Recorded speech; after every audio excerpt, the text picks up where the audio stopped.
ये joint parliamentary committee से कम में कुछ नहीं मिलेगा। जेपीसी होनी चाहिए, उसी से इन तमाम सवालों का जवाब मिलेगा। भारत के प्रधानमंत्री नरेंद्र मोदी जी जिम्मेदार हैं। जब तक वो पद पर रहेंगे तब तक अडानी के मामलों की जांच नहीं हो सकती। पूरा का पूरा सिस्टम रिग करके रखा हुआ है। मतलब क्या बना दिया है इस देश में?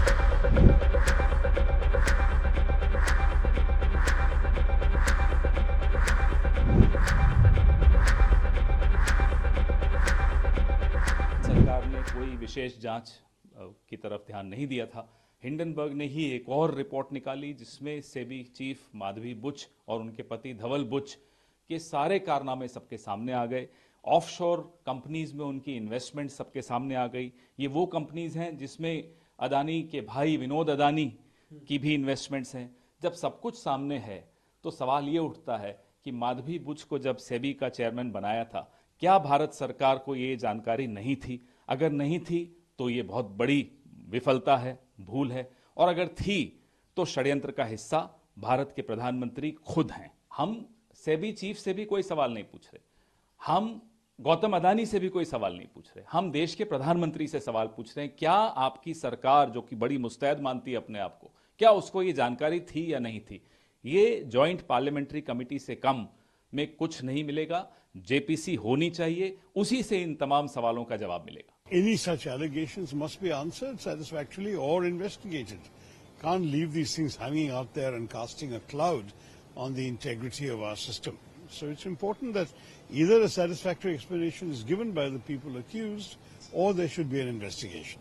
Well, there are certain revelations by Hindenburg Research which have been put out in the public space. Obviously, they require closer scrutiny.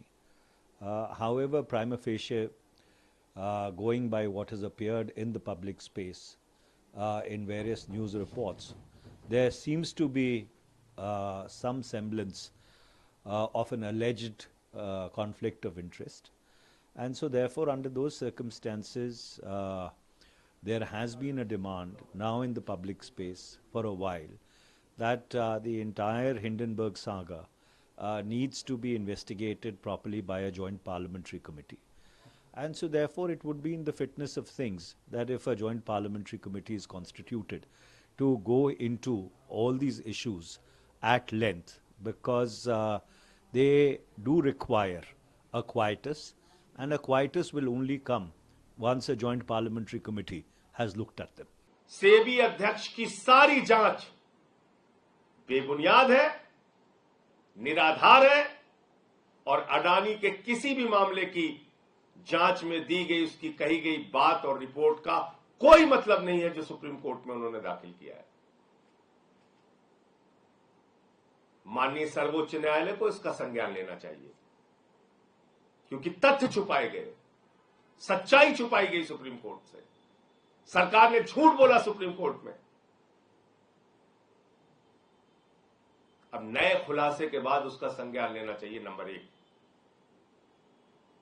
और नंबर 2, ये सारे घोटाले, ये 8,50,000 करोड़ रुपए हिंदुस्तान के लोगों का जो डूबा है, इसके लिए कोई और नहीं, भारत के प्रधानमंत्री नरेंद्र मोदी जी जिम्मेदार हैं। जब तक वो पद पर रहेंगे तब तक अडानी के मामलों की जांच नहीं हो सकती, अडानी के भ्रष्टाचार की जांच नहीं हो सकती।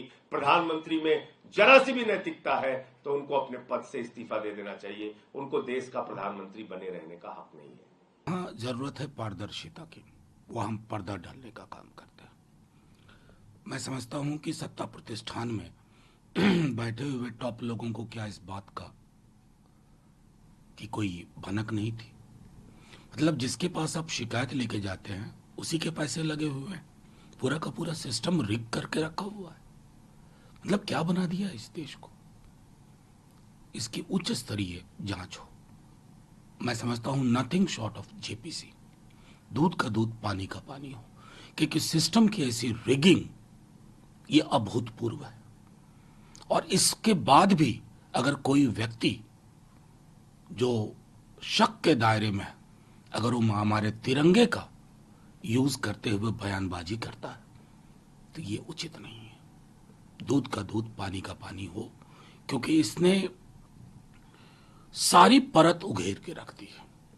इसलिए इसको मैं समझता हूं कि आप एक प्रेस कॉन्फ्रेंस करवा करके कि हिंडनबर्ग रिपोर्ट का हम विरोध करते हैं, हम इसको नहीं मानते हैं, उससे बात नहीं बनेगी। और मैं समझ रहा हूं कि आज के सुबह का अखबार माननीय न्यायाधीशों ने भी पढ़ा होगा और सबके रोंगटे खड़े हो गए होंगे कि हो क्या रहा है, क्योंकि ये ओपन एंड शट केस की तरह लग रहा है। कैसे चिट्ठियां लिखी गई, कैसे एसेट्स ट्रांसफर किए गए, सब कुछ